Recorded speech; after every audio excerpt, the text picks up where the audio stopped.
Oi, gente. Realmente não dá pra ver nada, ó. A gente tá tentando acender a fogueira. A gente chegou aqui muito em cima da hora, entendeu? E a gente recolheu as lenhas e acabou dando prioridade pra fazer o abrigo que a gente vai dormir hoje. O que é esse abrigo?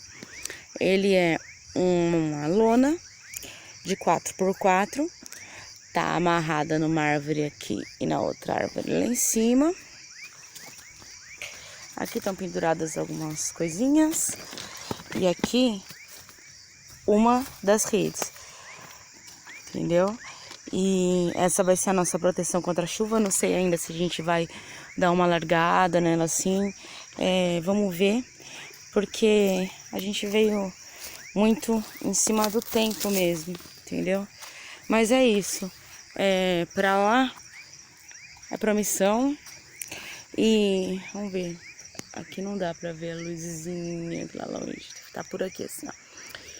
E já soltaram vários fogos, dá pra ouvir daqui. E meio que não tem como fugir do ano novo. Beijos, até a próxima filmagem.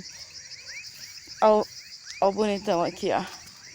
Ó o bonitão aqui que rolou já na lama, rolando em tudo. Vardão? Vardão safado. Vai, moleque safado. Vai.